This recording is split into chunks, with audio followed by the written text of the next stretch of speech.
You're watching P2P Production, the show where we take a random idea and turn it into a film, all within a month.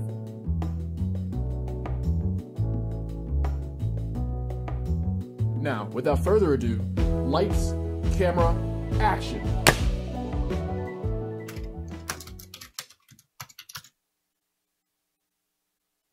Hey, how's it going? So you're probably wondering what this show is called, P2P Production over here. And if it's your first show, well, good, because it's my first show, so we're experiencing something together. So welcome to P2P Production. I am Mayor, and the name of the game is to make a film using 3 random requirements or categories, right? And those categories are genre, gimmick, saying it super slow so you retain it, and, not that I forgot, tone. So explain what that is. Genre is like, romance, comedy, rom-com, stuff like that, horror. Tone is like if a movie is dark, lighthearted, whatever. And gimmick is something that I have to adhere to in order to make that film. So today we're going to make a pitch for a film and let us know at the end if you would watch it or not. And then after that, next week, we're going to make a script. Then I actually am going to produce it, and then you're going to see the final result by the end of the month. So this is a 1 film per month type of show. Now that that's out of the way, let's pull that handle. There is no roulette wheel, but you get the gist, right? So over here, I have my New Year's cone, and inside we have sticky notes. So I don't know if you could see from there, but pink will be genre. Blue will be tone. If you can see that. Oh, you can. Cool. And orange will be gimmick. So now I'm going to pull out a pink one without even looking, right? Is this pink? Okay, that's pink. So what do we got? First things first. We have... Oh, this is cool. Okay. So I have to make a horror film, a horror short film.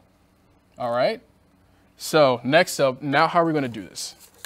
I'm excited to do horror. Like, I don't really like horror movies, but I think it's just because I get scared too easily. So let's see if I can make one without scaring myself while editing it. So next up, we're going to pull up tone, right? And this one, if I can get the sticky notes to not stick to each other, okay? We have real. So real, what I mean by that is that it's not melodramatic. It's not, like something out of the ordinary. I have to describe something real and scary, horrifying even. So I'm a little excited to do that. A little nervous because I don't want to push the wrong buttons, but that's what the show is about, right? Pushing buttons as in a laptop. So now, finally, we're going to get an orange, which is gimmick. So what's the gimmick here? What's the gimmick? Okay, we got an orange one. What is that? Okay, so the gimmick is trailer. So I have to make a realistic horror movie in a trailer form. So this is definitely going to be a would you watch it, right? So now that I have my horror, reel, and trailer, now we can actually begin writing. And I'm a little excited for this. So the name of the game is to see if I can write a pitch by the end of the episode. And you're going to be right there with me, okay? Okay. All right, starting in 3, 2, 1, share my screen. Okay, so first things first, what do we want to do? Realistic horror, what do we want to talk about, right? So the object of horror is obviously to scare people, right? But my favorite types of horror personally involve when there's like a perversion of reality. Take, for example, let's say Alien, right? Alien used certain imagery. If you've seen it, you know what I'm talking about. I can't really say that on air, but they use certain imagery to scare their audience. So how am I going to scare my audience with real horror, right? Personally, I don't like to write outside of what I know. Like, hear me out for a second. I don't want to, especially when I'm doing something real, I don't want to make it unbelievable for somebody that has been through something like that and they see that and they're like, oh no, this guy is full of stuff, right? So what am I going to write? What's this? Okay, so let's start off with a scene heading, right? So let's say night, right? So, one sec. By the way, the program I'm using is called Celtics. No sponsorships yet, but that's what I'm using. Yeah. So let's start with scene heading, right? So you've probably seen this on TV if you're not a scriptwriter. To be honest, I'm not really a scriptwriter, but I want to be one day. So learn something about me today, right? So night, let's say, where is this going to be at? Right, okay, so outside of it has to be inside of the realm of possibility, especially for me as an amateur filmmaker, right?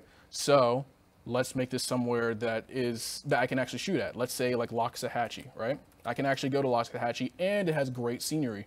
So Lox, don't butcher me in the comments because I do not really know how to spell Loxahatchee, but autocorrect might. Nope, it does not, and we're going to ignore that. So Loxahatchee night. All right, a real horror, right? So how am I going to start this? Actually, I got you. I lied. I was about to start a script, but today we're going to be talking about pitch, writing a pitch. And if you ever heard the term film treatment, it's basically like, oh, I'm going to pitch you my film, and would you watch it? Would you provide money for it in order to produce it, right? So instead of starting off with a scene heading, I'm going to actually start off by just writing it. So let's say the year is the current year, real, right? So 2022, right?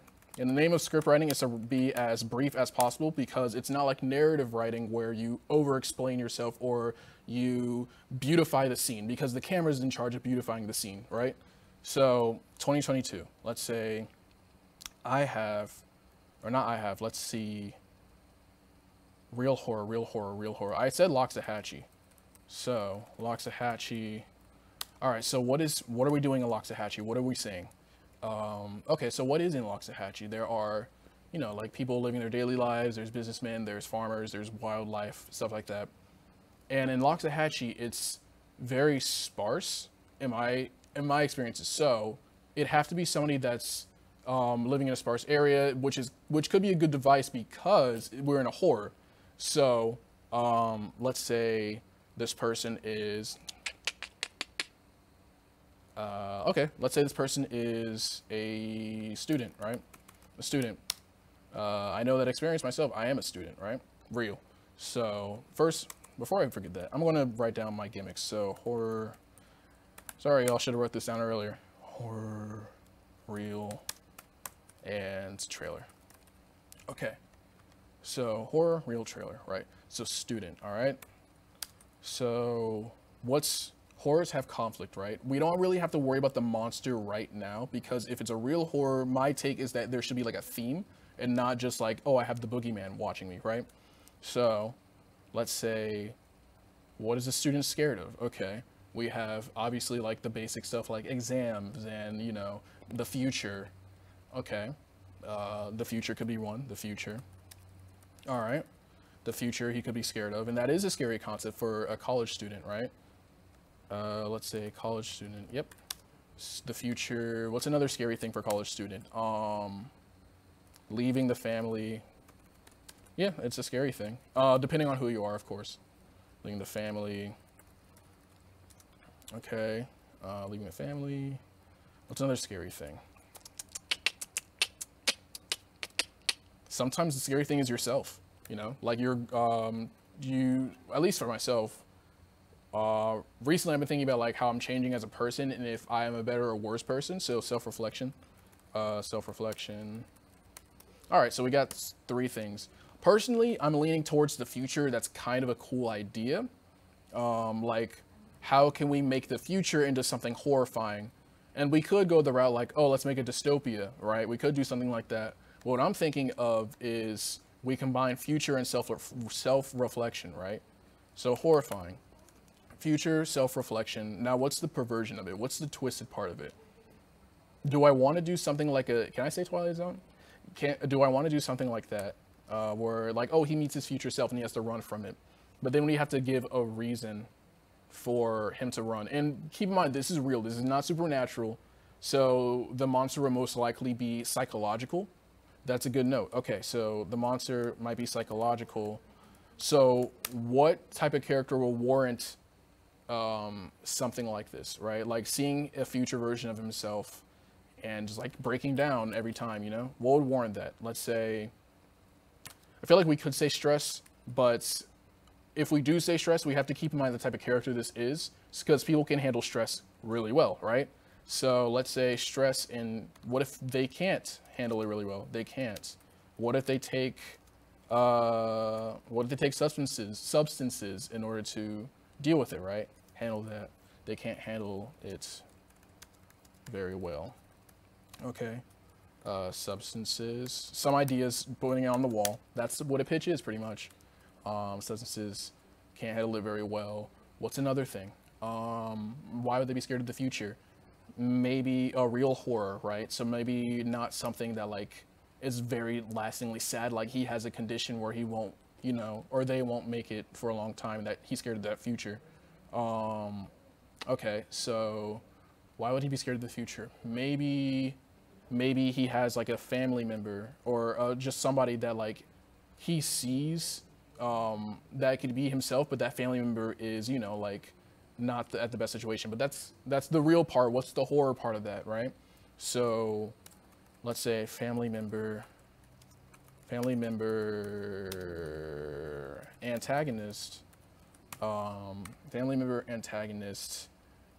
reflection of self. Okay, and what's the horror aspect of it? Okay, maybe that family member, and it's got to be real. That's the trick with real horror. It's got to be real. So I can't say like, oh, he like murders people, because I feel like that's an easy way out for something that's supposed to be taken with a realistic tone. So what's horrifying about a family member, right? Maybe real horror. What scares me? What scares me as a person? Real horror. Scares me personally, not really knowing someone, even though they are a family member, right? Like, have you ever seen somebody or talked to somebody and they just like, in your opinion, they have like a veil around them so you can't really read them? I think that's pretty scary. And we could do something like that, like a psychological thing. So because it's real horror, it's kind of hard to say, oh, this person kills this person. Like, it can't happen. It does happen in real life. It does. But personally, I don't really know that experience. So how can I portray that in the best way? You know what I mean? So, family member, antagonist, reflection of self. What was I going to say? I lost my train of thought. Should have been writing, not talking. So, family member, not real. Man, I lost my train of thought. I'm so sorry, everyone, but that happens. So family member, antagonist, reflection of self. Well, how about this? While I get my train of thought back, let's take a commercial break. Nicole, you ready? Okay, let's take a commercial break, everyone. So right now I got real, horror, and trailer. So we're going to work with that. And in the meantime, I'm going to figure out how to get the train back on the tracks. So stay tuned, and we'll be right back.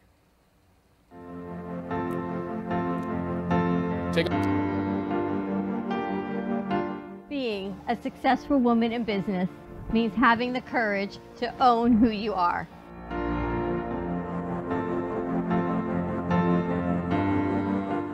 We understand the challenges faced by women, and we are here to help. Our team is here to develop the best strategy designed just for you. Your path is unique, and with the right tools, you can accomplish your dream.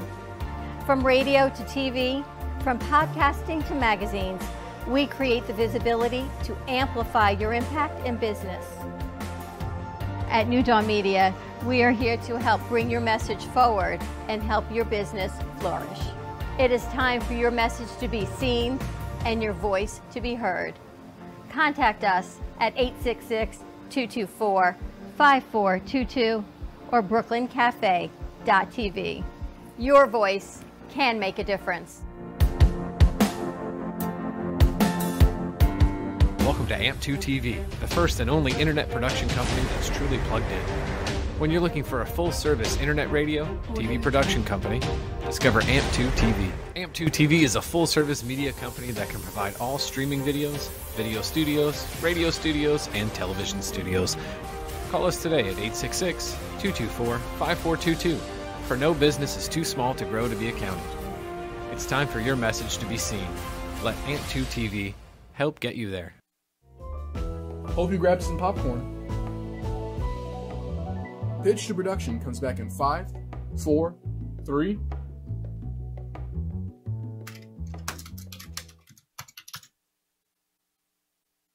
And welcome back, everybody. Sound like a YouTube channel, but you know, first episode, first for everything, right? So we last left off on is horror, reel, and trailer. So how am I going to turn that? And somebody commented, don't want to name blast, but you know who you are. Somebody commented that the fear of the unknown is something scary.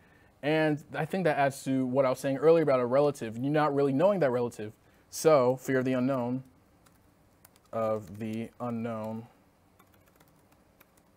not really knowing them. And with that, I think we can start a pitch finally, not just running on the the treadmill. So can you guys see the screen? I'll verbalize it anyway, so we'll see what happens. Don't know, so we'll figure it out. What we're going to do though is one sec. Okay. So we're going to write the pitch. So first thing, we need a character, right? Let's have, okay, so sure, why not? Let's have a young woman, a young student, right? Student, and it's the holiday season, right? Comes home for the holidays.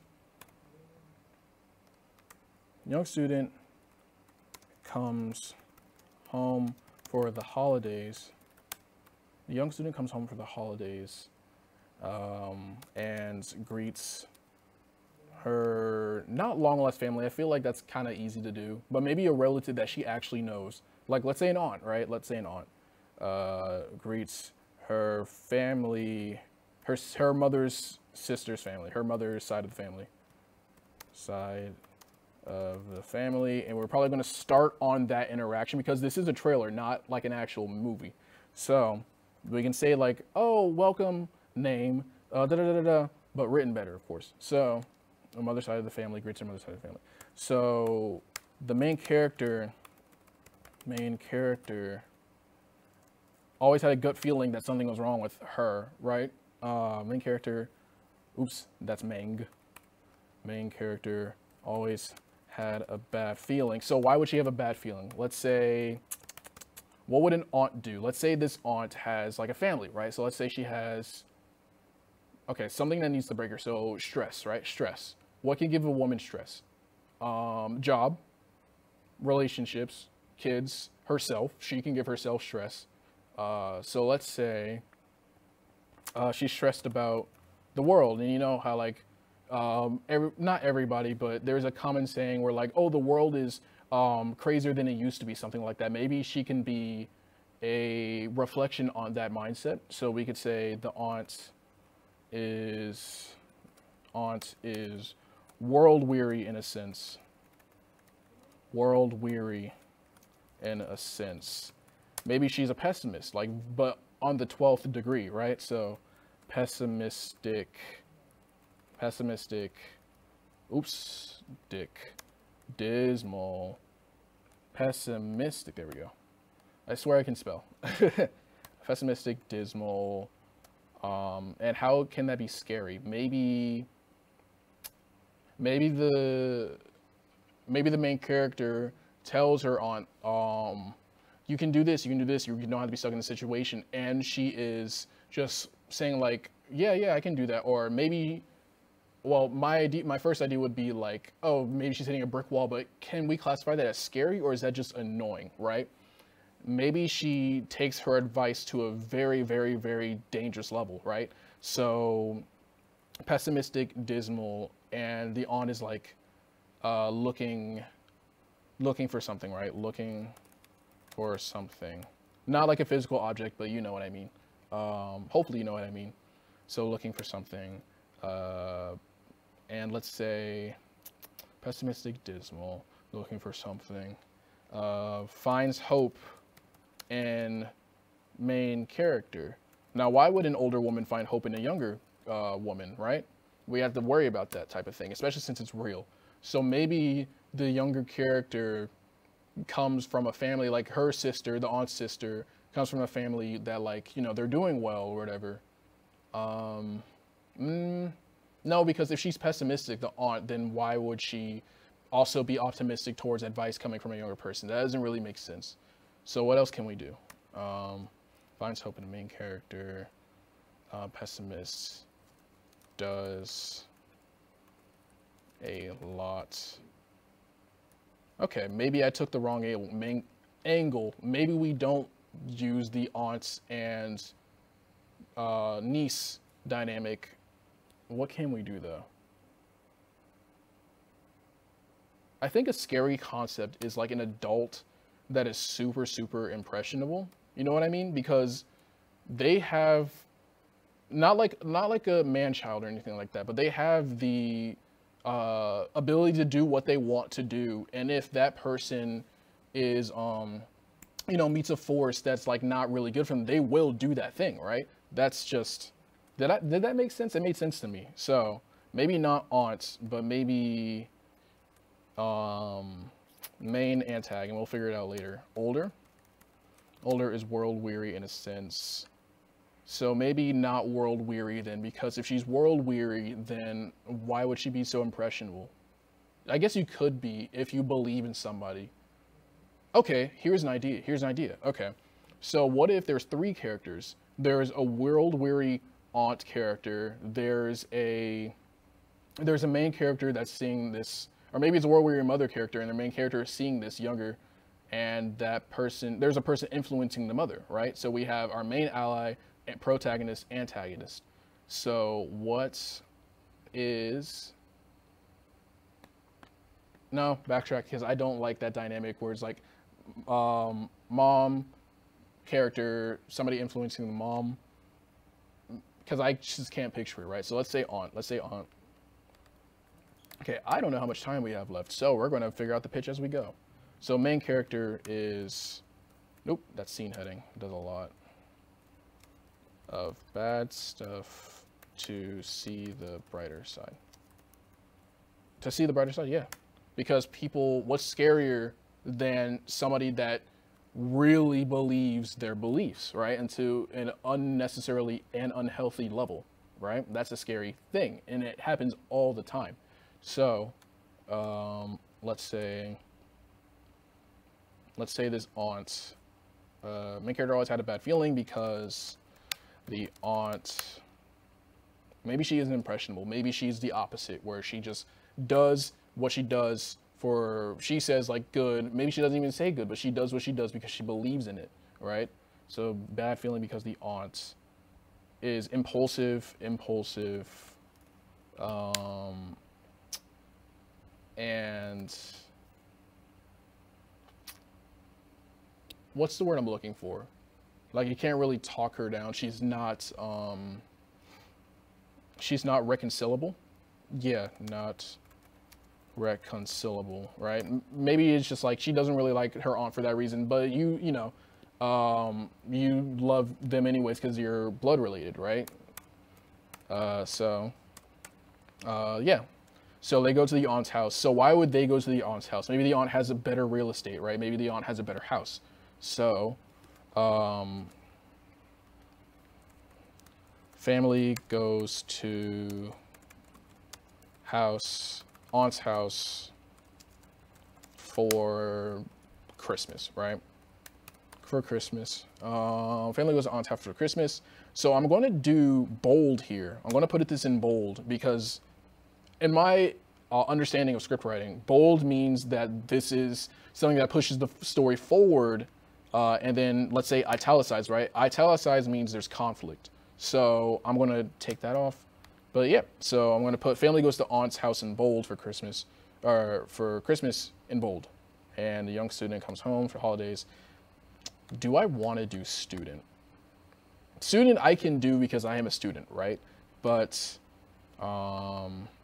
let's say, I'll leave it. I'll say, let's say like 20s to 30s.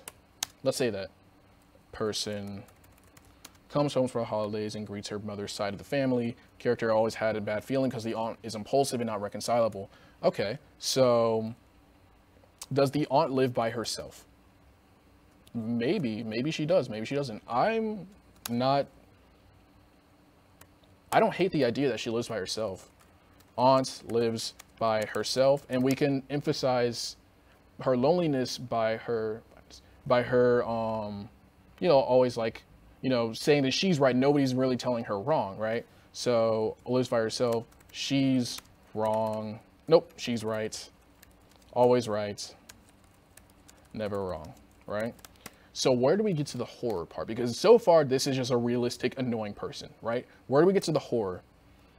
Maybe, and I don't want to do, the last thing I want to do for a real horror is play around with the psycho sociopath route, because I don't know that myself. I've never met somebody like that, I don't think.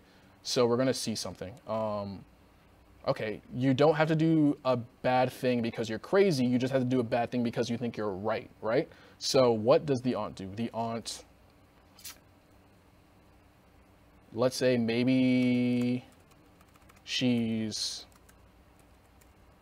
okay, let's throw something on the wall. Maybe she does kill people, right? It's a horror. Even though it's not real, or there's not a real reason to, maybe she does. So let's say she hunts people.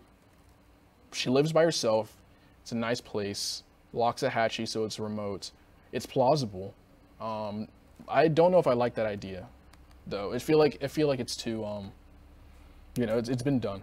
Not that anything's wrong with that, but it's been done. Let's say, what's a scary thing, a real thing that she can do? It's an easy answer. We can always fix it later, right? It is a pitch. She kills / hurts people because they are, oh, okay, against, I think I got it, are against her beliefs, and her family goes because they know this about her. They go because they know this about her and don't want her to believe that she's wrong. Okay. Oh, that they're wrong, sorry. So they don't want the aunt to believe that the family is wrong because she might do something, right? So then it's supposed to be real, right? So then raise the question, why didn't they call the police? So there has to be some type of tie keeping them out of prison. And why is the aunt so good at doing this, right? So we got to figure that out. Let's say the aunt, maybe the aunt is somebody that's like very, ironically, very caring, right? Very caring, and maybe she like pays for the family stuff. So the aunt is very caring and pays for the family's stuff, right? Bills, mortgages. Okay, then maybe they pay for mortgages. Maybe they pay for utility. Maybe they just are that guy or that person, right? Let's see. Okay, so that's the reason why. All right, so now we have the background. Now we got to actually start with the conflict, right? 2 minutes, 2 minutes. Okay, I have 2 minutes to write a pitch. All right. This is the name of the show. We got to do it. So, younger character, let's say younger character, sees aunt do this and wants to call the police, right? But the name of the horror is that the aunt, it turns out, doesn't want to, you know, hurt her family, right? So she does all these extra things to stop her niece from doing that, right? So let's say like she starts cutting off phone lines or whatever. Aunt cares about niece. Let's say she starts cutting off phone lines. Let's say like when somebody does call the cop disappears, right? Cops disappear. All right, cops disappear. Okay, so now we're playing with like hopelessness in a sense, right? So cops disappear, da-da-da-da. So the aunt cares, doesn't want to hurt her. I guess we should establish why, but I think it's kind of self-explanatory if we go with the route like, oh, she loves her family, right? It would explain why she's paying for, you know, like their bills and stuff like that. So now, so then the movie or the trailer becomes the battle of the niece versus the aunt, and Okay, and how driven she is to report the aunt, and how driven the aunt is to love. So it's not a battle of escaping escaping justice or anything like that. It's a matter of what is stronger, and is it the aunt's love, or or I guess it is kind of battle of justice, love or justice, right? And we can play with that. And yeah, so far the pitch is family goes to see the aunt. The main characters, like in their 20s or 30s, they see the aunt. They probably already know about this, right? They see the aunt do this stuff, and they had enough of this. So they're going to report to the cops, and the aunt is like, no, you can't do that because I don't want to break up the family. Maybe that's why she does it. She hates breaking up the family despite living by herself, right? Because maybe that's all she has.